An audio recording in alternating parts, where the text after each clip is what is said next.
அன்புக்குரிய சகோதர சகோதரிகளே, இந்த வழிபாட்டு வாசகங்களும் நம்முடைய புனிதனுடைய வாழ்வும் ஒன்றாக ஒற்றை போவதை நம்மால் காண முடிகிறது. நற்செய்தி வாசகம் அதில் நல்ல சமாரியரை பற்றி ஆண்டவர் இயேசு கிறிஸ்து சொல்லுகிறார். இந்த ஒத்தமை நற்செய்தியாளர்கள் என்று சொல்லப்படுகின்ற மத்தேயு, மார்க், லூக்கா இந்த நற்செய்திகளிலே இந்த லூக்கா நற்செய்தியில் மட்டுமே சிறப்பம்சம் பெறக்கூடிய ஒரு பகுதியாக இந்த நற்செய்தி இருக்கிறது. எனவேதான் இந்த நற்செய்தி பகுதியை இரக்கத்தின் நற்செய்தி என்று சொல்லுவார்கள். த காஸ்பல் ஆஃப் மர்சி என நாம் சொல்ல கேள்விப்பட்டிருக்கிறோம். ஏன் எதற்காக இந்த நற்செய்தி பகுதியை இரக்கத்தின் நற்செய்தி என்று சொல்லுகிறார்கள்? அதனுடைய பின்னணியில்தான் இன்றைய நற்செய்தி வாசகம் இந்த உவமை அமைந்திருக்கிறது. கடவுள் எப்படிப்பட்டவராக இருக்கிறார், அவருடைய திருமகன் கிறிஸ்து இயேசு எதற்காக இந்த உலகத்திற்கு வந்தார் என்பதை மிக அழகாக தெளிவாக இன்றைய நற்செய்தி பகுதி நமக்கு எடுத்து காட்டுகிறது. எனவேதான் இது இரக்கத்தின் நற்செய்தி. கடவுளுடைய இரக்கம் எந்த அளவுக்கு பொங்கி வழிகிறது. அவள் ஆர்ப்பார்த்து செயல்படாதவர் கடவுள். கடவுளுடைய படைப்புகள் எல்லாம் சரிசமமாக இருக்கக்கூடியது. அவரிடத்திலே இவன் உயர்ந்தவன், தாழ்ந்தவன், இருப்பவன், இல்லாதவன் என்று எந்த ஒரு வேறுபாடும் இல்லை என்பதைத்தான் இன்றைய நற்செய்தி பகுதி மிக ஆழமாக நமக்கு உணர்த்துகிறது. அன்புக்குரியவர்களே, இதுபோல ஒரு பகுதி மார்க் நற்செய்தியிலே நாம் பார்க்கின்றோம். 12வது அதிகாரத்தில் 28 to 34 உள்ள இறை வார்த்தைகளிலே மறைநூல் அறிஞர்களில் ஒருவராக இருக்கக்கூடிய மனிதன் இயேசுவிடத்திலே வந்து கேட்கிறான், ஆண்டவரே, அனைத்திலும் முதன்மையான கட்டளை எது என்ற ஒரு கேள்வியை கேட்கிறான். ஏனென்றால் மறைநூல் அறிஞர்கள், பரிசேயர்கள் இவர்களெல்லாம் இயேசுவிடத்திலே வருகிறார்கள் என்றால், ஒரு கேள்வியை கேட்கிறார்கள் என்றால், அந்த கேள்விக்கு உண்மையை தெரிந்து கொள்ள வேண்டும், விடைகளை கண்டுபிடிக்க வேண்டும் என்பதற்காக அல்ல. எப்பொழுதுமே ஒரு குதர்க்க புத்தி உள்ளவர்கள், கிறிஸ்து இயேசுவை சிக்கலிலே மாற்றி வைக்க வேண்டும் என்பதற்காகவே அலைந்து திரிந்து கொண்டிருப்பவர்கள். நாமும் பல நேரங்களில் அப்படிதான். ஒருத்தவங்கள்ட்ட ஒரு கேள்வி கேட்குறோன்னா அதுக்கு கேள்விக்கு பதில் நமக்கு தெரியும், இருந்தாலும் என்ன பதில் சொல்கிறாங்க, இவன் வாயிலிருந்து வர வார்த்தையை வச்சு மாட்டி விட்டுருவோம். அதே ஒரு சிந்தனை தான். ஆனால் அந்த மறைநூல் அறிஞர்களிலே அவன் இயேசுவிடத்திலே கேட்கிற பொழுது இயேசு சொல்லுகின்றார், திருச்சட்ட நூலிலும் இறை வார்த்தைகளிலும் நீ என்ன வாசிக்கிறீர் என்று சொல்லுகிற பொழுது அவன் சொன்ன வார்த்தை, முழு இதயத்தோடும், முழு அறிவோடும், முழு ஆற்றலோடும் உன்னை நீ அன்பு செய்வது போல உனக்கு அடுத்திருப்பவரையும் அன்பு செய்வாயாக. அதோடு மட்டுமல்ல, அவர் சொல்லுகிற பொழுது, இவ்வாறு நீ மற்றவர்களை அன்பு செய்கிற பொழுது எரி பலிகளை விட, இன்னும் இருக்கிற எல்லா பலிகளையும் விட அது மேலானதாக இருக்கும், மற்றவர்களை நீ அன்பு செய்யும் பொழுது என்று அவன் சொல்லுகிற பொழுது ஆண்டவர் இயேசு சொல்லுகிறான், சரியாக சொன்னீர், நீ உண்மையை இருப்பதாக எடுத்து சொன்னீர் என்று சொல்லிவிட்டு ஆண்டவர் சொல்லுகிறார் அந்த மனிதரை பார்த்து, நீ இறையாட்சியிலிருந்து வெகு தூரத்தில் இல்லை. அந்த ஆண்டவருடைய இறை ஆட்சியிலே உரிமை குடிமக்கனாக நீ இருக்கிறீன் என்றால் உண்மையை நீ கண்டு கொண்டீர் என்று சொன்னார். ஆனால் இன்றைய லூக்கா நற்செய்தியிலே சற்று வித்தியாசமாக இயேசுவிடத்திலே அந்த செல்வன், அந்த திருச்சட்ட அறிஞர் ஒருவன் இயேசுவிடத்தில் வந்து கேட்கிற பொழுது சோதிக்கும் நோக்குடன், அந்த வார்த்தை தெளிவாக கொடுக்கப்பட்டிருக்கிறது. இயேசுவை சோதிக்கிற நோக்குடன் இயேசுவிடத்தில் வந்து கேட்கிறான், ஆண்டவரே, நாங்கள் நிலை வாழ்வை முழுமையாக பெற்றுக்கொள்ள என்ன செய்ய வேண்டும்? அந்த விண்ணக வாழ்வை நாங்கள் எங்களுடைய பரிசாக பெற்றுக்கொள்ள நாங்கள் என்ன செய்ய வேண்டும்? எப்படிப்பட்ட ஒரு வார்த்தையை பாருங்கள். அதே ஒரு வார்த்தையை தான் இந்த இடத்திலே ஆண்டவர் சொல்லுகிறார், நீ திருச்சட்ட நூலிலே எதை வாசிக்கிறீர் அதை முழுமையாக இன்றைய நற்செய்தியிலே கொடுக்கப்படுகிறது. முழு இதயம், முழு உள்ளம், முழு ஆற்றலோடு நீ அன்பு செய். அப்பொழுது நீ வாழ்வு வருவீர் என்று சொன்ன உடனேயே அதை அவன் சொல்லுகிறான், இதை நான் செய்து கொண்டிருக்கிறேன், ஆனாலும் நான் இவ்வாறு செய்கிற பொழுது நான் நல்லவன் என்று மற்றவர்களுக்கு நான் காட்ட வேண்டும். நாம் செய்கின்ற நல்ல காரியங்களோ நற்செயல்களோ இறைவனுக்கும் நமக்கு மட்டும் தெரிந்தால் போதாது என்று நாம் நினைத்து கொண்டு மற்றவர்கள் முன்பாக படம் பிடித்து காட்ட வேண்டும். நான் நல்லவன் என்ற ஒரு போர்டை மாட்டிக்கொள்ள வேண்டும். அதைத்தான் அவன் கேட்கிறான். ஆண்டவரே, நான் நல்லவனாக இருப்பதற்கு நான் என்ன செய்ய வேண்டும் அப்படி என்று அவன் சொல்லுகிற பொழுது, அடுத்தவன் எனக்கு யார்? அடுத்தவனை அன்பு செய்ய வேண்டும் என்றால் எனக்கு அடுத்திருப்பவன் யார் என்ற ஒரு கேள்வியை கேட்கிறான்.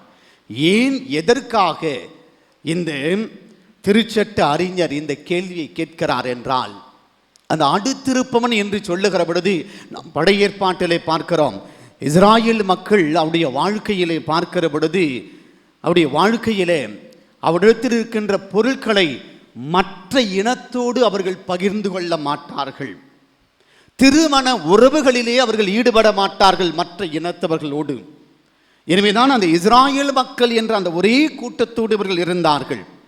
ஆனால் அவர்கள் பாபிலோனியாவுக்கு அடிமைகளாக நாடு கடத்தப்பட்ட பொழுதுதான் தாங்கள் அடிமைகளாக இருக்கிறோம் என்று உணர்ந்த பிறகு அந்த அடுத்திருப்பவர்கள் அடுத்தவர்களோடு அவர்களால் ஒன்றித்து வாழ்வதற்கு மனமில்லாமல் போனது.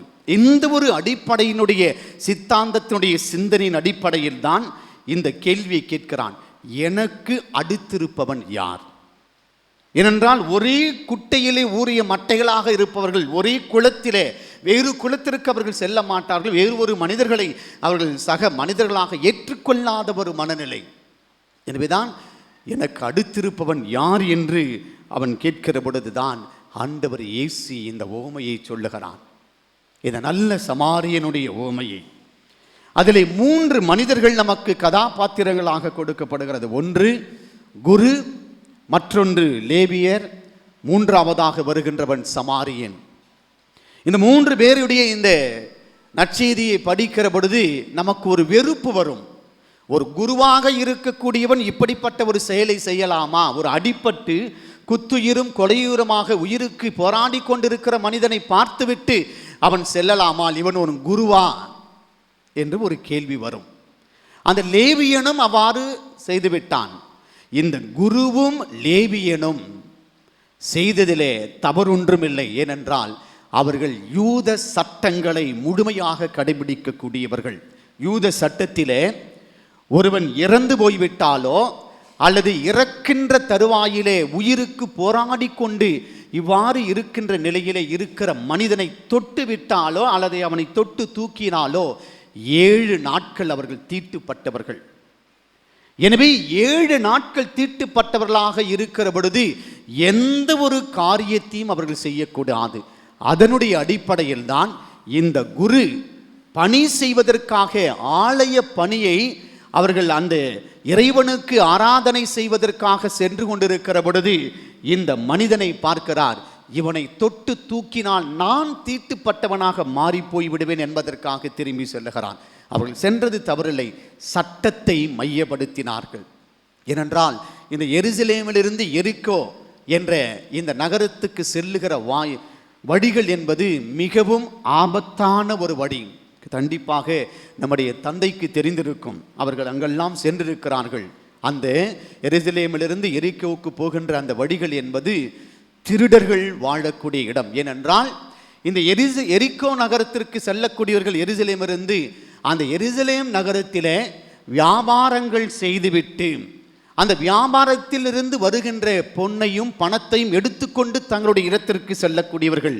அவ்வாறு செல்லுகிற வழிகளிலே திருடர்கள் இருப்பார்கள், கொள்ளையர்கள் இருப்பார்கள்.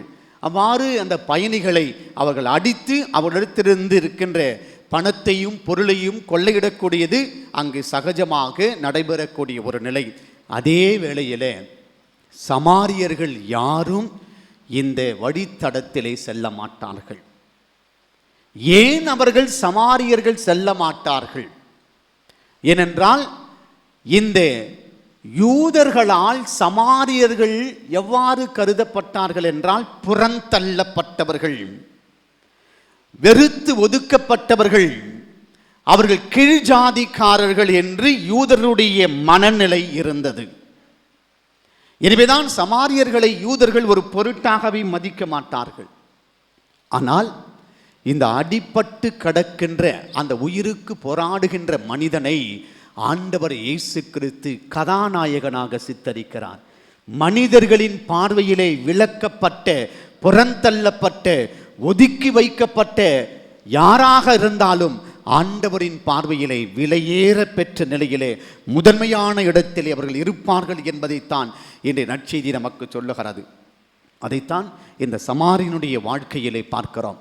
எல்லாம் வெறுக்கப்பட்ட ஒரு நிலையிலே யாரும் தொட முடியாத ஒரு மனிதனை இவன் தொட்டு தூக்கி மருத்துவத்திற்கு அழைத்து செல்லுகிறான். அன்புக்குரியவர்களை, ஏனென்றால் சமாரியர்களை இந்த யூதர்கள் ஏன் வெறுக்கிறார்கள் என்றால், இந்த சமாரியர்களும் யூதர்கள் தான்.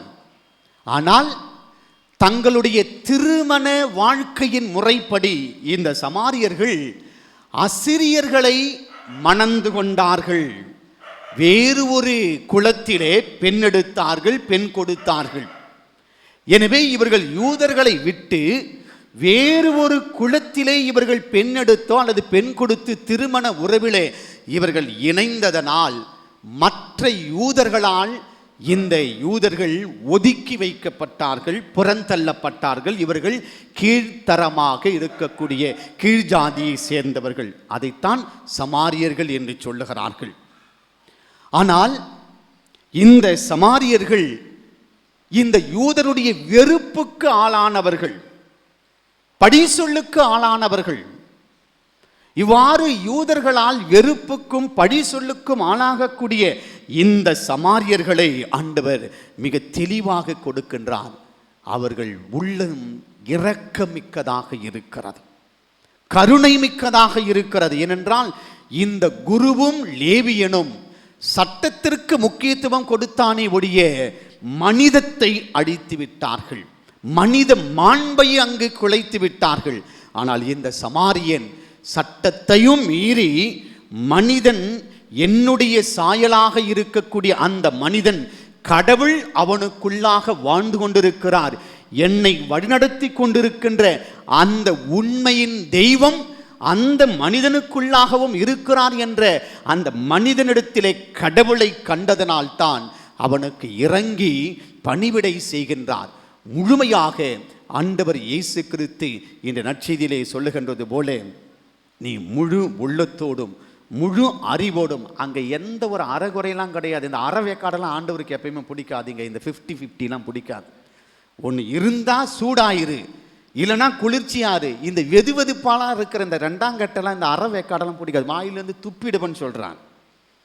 ஆண்டவரிடத்தில் இருந்தால் நல்லவனாக இரு, இல்லைன்னா கெட்டவனாக இரு. நல்லவனை போல நடிச்சது கெட்டவனாக இருக்காது. இதைத்தான் ஆண்டவர் மிக தெளிவாக இந்த நற்செய்தியிலே சொல்லுகின்றான். அந்த சமாரியன் கடவுளை முழுமையாக அறிந்தவனாக இருக்கிறான். ஏனென்றால் தன்னுடைய ஆன்மா முழுவதும், அறிவு முழுவதும், தன்னுடைய சிந்தனைகள் முழுவதும், தன்னுடைய இதயம் முழுவதுமே இறைவனை அன்பு செய்ததனால், அந்த இறைவனை அன்பு செய்ததனுடைய வெளிப்பாடுதான் மற்றவர்களை அவன் முழுமையாக ஏற்றுக்கொள்ள முடிந்தது. தான் யார் என்பதை, தன்னுடைய சுய அன்பை அவன் அனுபவித்ததனால் அந்த அன்பை பிறருக்கு கொடுத்தான். தான் பெற்ற இன்பத்தை, கடவுளை மற்றவர்களுக்கு கொடுக்க வேண்டும் என்று. இதைத்தான் அன்புக்குரியவர்களே நம்முடைய புனிதருடைய வாழ்க்கையிலே பார்க்கிறோம். மிகப்பெரிய ஒரு செல்வந்தனாக பிறந்தாலும் சரி, செல்வ குடும்பத்திலே பிறந்தாலும் கடைசியிலே பவுலடியார் சொல்வது போல, வாழ்ந்தால் கிறிஸ்துவுக்காகவே, இறந்தால் அது எனக்கு ஆதாயம். ஏனென்றால் கிறிஸ்துவின் பொருட்டு அனைத்தையும் குப்பை என கருதுகிறேன் என்று சொல்லி தரித்திர கோலமேந்து அவர் துறவியாக மாறுகின்றான். ஏனென்றால் அவர் துறவியாக மாறுகின்ற பொழுது அந்த இறை வார்த்தையின் வல்லமை எனக்குள் உருவ வேண்டும். ஏனென்றால் அந்த பிரான்சிஸ்கன் சபையினுடைய சார்ந்த அந்த 5 துறவிகள் கிறிஸ்துவுக்காக, உயிர்த்த ஆண்டவருக்காக, உண்மையை அறிவித்ததற்காக, நற்செய்தியின் படி அவர்கள் வாழ்ந்ததற்காக மறை சாட்சிகளாக கொண்டு வரப்படுகிற பொழுது அந்த இறந்து போன 5 துறவிகளுடைய அந்த உடலை பார்த்த நம்முடைய புனிதர், நானும் ஒரு துறவியாக மாறி அந்த ஆண்டவருக்கு நான் பணி செய்ய வேண்டும் என்பதற்காக பிரான்சிஸ்கன் சபையிலே அவர் சேர்ந்து தன்னுடைய பெயரை பெர்டினாண்ட் என்ற அந்த பெயரை அந்தோனியார் என்று மாற்றிக்கொள்ளுகிறார். காரணம், வனத்து அந்தோனியார் மீது இருந்த அசைக்க முடியாத ஒரு நம்பிக்கை அவருடைய வாழ்வு முழுமையாக மாற்றி இறை வார்த்தையிலே அவர் ஊடுருவ பெற்றார். இறை வார்த்தை அவருக்குள்ளாக ஊடுருவ பெற்றது. எப்படி அந்த தமஸ்கு செல்லுகிற பொழுது சவுலாக இருந்த பவுல் மாறினாரோ, பவுலை தூய ஆவி ஆண்டவர் இயேசு கிறிஸ்து உயிர்த்தாண்டவர் நிரப்பி முழுமையாக இறை வார்த்தையிலே அவரை முழுமையாக வடிவெடுத்து அவரை கொண்டு வந்தாரோ, அதே போலத்தான் நம்முடைய புனிதருடைய வாழ்க்கையிலே அந்த ஆண்டவருடைய அந்த இறை வார்த்தை முழுமையாக ஊடுருவது. அன்புக்குரியவர்களே, அதனுடைய வெளிப்பாடுதான் அந்த குழந்தை இயேசு கரங்களிலே தவழுகிறார். இந்த குழந்தை இயேசு தவழுகின்ற நிகழ்வு எப்பொழுது நடந்தது என்றால், இவர் ஒரு முறை இவருடைய நண்பருடைய வீட்டிலே இருந்தார். அவருடைய பெயர் டிசோ என்ற ஒரு நண்பர். அவருடைய வீட்டிலே அவர் தங்கி இருக்கிற பொழுது ஒரு அறையிலே கதவை பூட்டி கொண்டு ஜெபத்திலே ஈடுபட்டு கொண்டிருந்தான். அவ்வாறு ஜெபிக்கின்ற பொழுது ஒரு மிகப்பெரிய ஒரு பேர் ஒளி அந்த அறையிலிருந்து வெளியில் வருவதை கண்ட இந்த டிசோ என்ற அவருடைய நண்பர் அந்த பூட்டி இருக்கின்ற அந்த கதவனுடைய சாவினுடைய துவாரத்தில் அந்த சாவி போடுற அந்த சந்தில் பார்க்குறாரு. உள்ள பார்க்குற பொழுது அந்த மேசையின் மீது புனித அந்தோனியார் ஜெபித்து கொண்டிருந்த அந்த இடத்திற்கு முன்பாக இருந்த மேசையின் மீது ஒரு விவிலியம் விரிக்கப்பட்டிருந்தது. அந்த விவிலியத்தின் மீது இந்த குழந்தை இயேசு ஆனது அமர்ந்திருந்ததை அந்த டிசோ என்ற மனிதர் பார்க்கிறார். பார்த்த உடனே என் கண்கள் முழுமையாக இறைவனை கண்டத, என்னுடைய பாவங்கள் முழுமையாக போக்கடிக்கப்பட்டது என்று சொல்லி அவர் பயந்து போய் அந்த நின்றிருக்கிற பொழுது அந்த மேசையின் மீது இருந்த அந்த குழந்தை இயேசு அந்தோனியாரை அழைத்து அந்த சாவியினுடைய துவாரத்தை காட்டுகிறது. உன்னுடைய நண்பன் இதை பார்த்து கொண்டிருக்கிறார் என்று. சற்று நேரத்திலே அந்த காட்சி முடிவடைந்தது. தன்னுடைய ஜெபத்தை முடித்துவிட்டு அந்தோனியார் கதவை திறந்து வெளியிலே வந்து அந்த நண்பனிடத்திலே சொல்லுகிறார், நான் சாகின்ற வரைக்கும் இந்த நீ யாருக்கும் சொல்லக்கூடாது என்று. இதை அவருடைய வரலாற்று நிகழ்வுகளிலே பார்க்கிறோம். அந்த அளவுக்கு இந்த உண்மையின் ஆவியானவராக இருக்கின்ற கடவுள் இருக்கின்ற கடவுளாக இருப்பவர் நாமே. அயம் ஹூ அயம் என்று சொன்ன அந்த ஆண்டவர் இயேசுவினுடைய வார்த்தைகளை முழுமையாக யார் ஒருவர் உள் வாங்குகிறார்களோ, அதை தியானித்து தன்னுடைய சக்தியாக மாற்றுகிறார்களோ, அவர்களுக்கு ஆண்டவர் எந்த நொடி பொழுதுமே ஆண்டவர் நல்ல சமாரியனாக இருந்து உதவி செய்கிறார். அன்புக்குரியவர்களே, ஒரு முறை ஒரு பெரிய பணக்காரர், அவருக்கு அந்த ஊரில் வந்து அந்தோனியார் பக்தர்னு சொல்லுவாங்க. ஏன் அப்படி சொல்கிறாங்க அப்படின்னா, செவ்வாய்க்கிழமை தவறாமல் ஆலயத்துக்கு போயிட்டு வர அந்தோனியார் கோயிலுக்கு.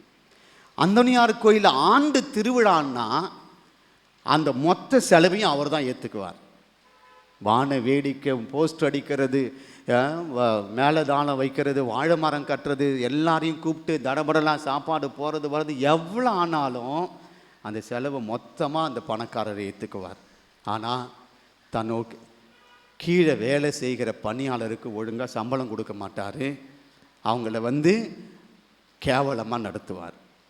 இதுதான் அவருடைய வாழ்க்கை.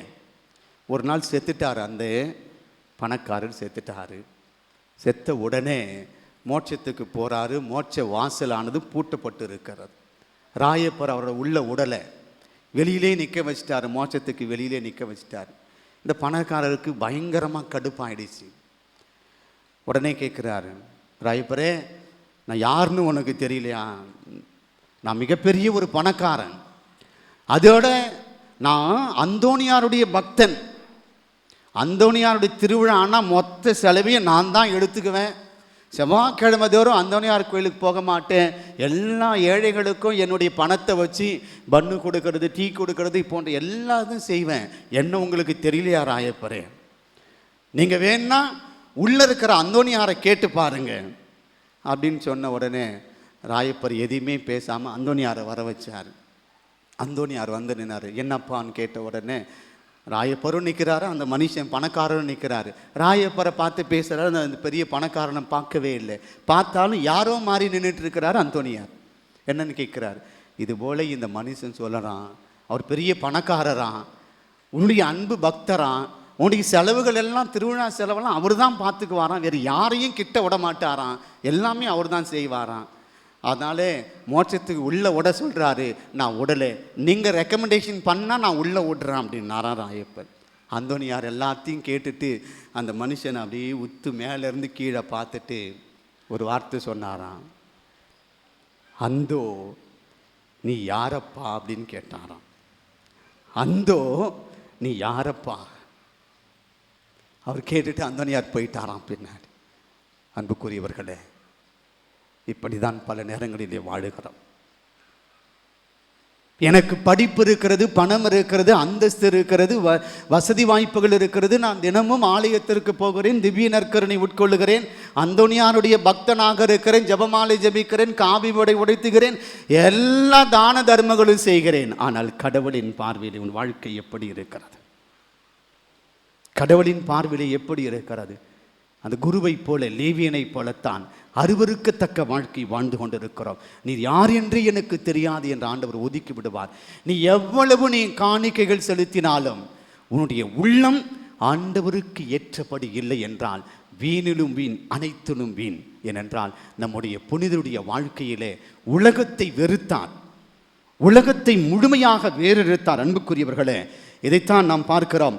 உங்கள் செல்வத்தை இந்த மண்ணுலகத்திலே சேர்த்து வைக்காதீர்கள். மத்தேயு நற்செய்தி 6வது அதிகாரம் 19 20 வார்த்தைகள் சொல்லுகிறது. உங்களுடைய செல்வத்தில் இந்த மண்ணுலகத்தில் சேர்த்து வைக்காதீர்கள். இந்த மண்ணுலகத்தில் நீங்கள் சேர்த்து வைத்தீர்கள் என்றால் புழுக்களும் துருவும் அதை அரித்துவிடும். திருடன் வந்து அதை திருடி கொண்டு போய்விடுவான். மாறாக உங்கள் செல்வமாகி இருக்கிற உங்களுடைய இதயத்தை விண்ணகத்திலே சேர்த்து வையுங்கள். ஆண்டவருக்கு ஏற்ற முறையில் உங்களுடைய வாழ்க்கையை அமைத்துக் கொள்ளுங்கள். அங்கள் புழுக்களோ பூச்சிகளோ அரிக்காது, திருடர்களும் திருட முடியாது. ஏனென்றால் அது ஆண்டவரோடு சங்கமமான ஒரு நிலையில் இருக்கிறது என்று சொல்லுகின்றார். இதைத்தான் நம்முடைய பாதுகாவலராக இருக்கிற புனிதருடைய வாழ்க்கையிலே பணத்திலே பிறந்தவர், வசதி வாய்ப்புகளிலே வாழ்ந்தவர், எல்லா வகையான சுகத்தையும் அனுபவித்தவர் இந்த உலகத்திலே. ஆனால் அனைத்தையும் இந்த ஆண்டவர் இயேசு கிறிஸ்து, இந்த நற்கருணை இயேசுவுக்காக அனைத்தையும் குப்பை என அழைத்தார். ஏனென்றால் வாழ்வது நான் அல்ல, என்னில் வாழ்பவர் எம்பெருமான் கிறிஸ்து இயேசு உயிர்த்த ஆண்டவர் என்று சொல்லி அந்த இறை வார்த்தையிலே முழுமையாக முழுகி போயினால்தான் அந்த ஆண்டுடைய உடலை, நற்கருணையை முழுமையாக அவர் தியானித்து வாழ்வாக்கினார். அன்புக்குரியவர்களே, அதே போலத்தான் இங்கு அமர்ந்திருக்கிற உங்கள் ஒவ்வொருவரையுமே ஆண்டவர் திருமுழுக்கு வழியாக அபிஷேகம் செய்திருக்கிறார்.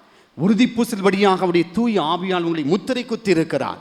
ஏனென்றால் அவருக்கு சாட்சிகளாக வாழ உங்களுடைய செல்வத்தை விண்ணகத்திலே சேர்த்து வையுங்கள். இந்த உயிர் உங்களை விட்டு இந்த நேரம் பிரிகிறது என்றால் அந்த உயிர் ஆண்டவனை சேர்ந்து சங்கமமாக வேண்டும். இல்லை என்றால் வீணினும் வீண், எல்லாமே வீண். நாம் வாழுகின்ற வாழ்க்கை எத்தகையதாக இருக்கிறது? நாம் எடுக்கின்ற இந்த திருவிழா ஏதோ வேடிக்கையாகவோ வாடிக்கையாகவோ ஒரு ஆடம்பரமாகவோ அல்ல, மாறாக என்னுடைய புனிதருடைய வாழ்வு எனக்கு ஒரு எடுத்துக்காட்டாக இருக்க வேண்டும். அவரிடத்திலே விளங்கிய கடவுள் பக்தி, அந்த இறை வார்த்தையின் மீது கொண்ட ஆழமான ஒரு விசுவாசம், நற்கருணை ஆண்டவரை முழுமையாக சுவைத்து அனுபவித்த அந்த விசுவாச வாழ்வு. ஏனென்றால் இந்த மூன்றும் எனக்குள் இருக்கிற பொழுது இந்த உலகத்திலிருந்து வருகின்ற எதுவும் என்னை தீண்டாது. ஏனென்றால் ஆண்டவர் என் பட்சம் இருக்கும் பொழுது என்னை எதிர்த்து நிற்கக்கூடியவன் யார்? எனவேதான் இந்த புனிதர் சாத்தான்களை எதிர்த்து நின்றான், சாத்தான்களை நடுநடுங்க வைத்தார். ஆண்டவர் இயேசு சொன்னார், நீ என்னை விட என் சீடன் அதிகமாக செய்வான் என்று சொன்னார். எனவேதான் அந்த அப்போஸ்தலர்கள் கேட்கிற பொழுது உம்முடைய பெயருக்கு பேய்கள் கூட நடுநடுங்குகின்றன. ஏனென்றால் இந்த புனிதர் ஆண்டவரை பிடித்தார், உயிர்த்த கிறிஸ்துவை முழுமையாக ஆதாயமாக்கி கொண்டார். அவரை வாழ்வை பின்பற்றுகின்ற நாம் அந்த உயிர்த்த ஆண்டவரை பின்பற்றி அந்த இறை வார்த்தையை முழுமையாக பற்றி கொள்ளுகிற பொழுது இந்த உலகம் நமக்கு ஒன்றும் செய்யாது. ஆண்டவரின் பார்வையிலே நாமும் நல்ல சமாரியர்களாக இருந்து வாழ்வு பெறுவோம். ஆமீன்.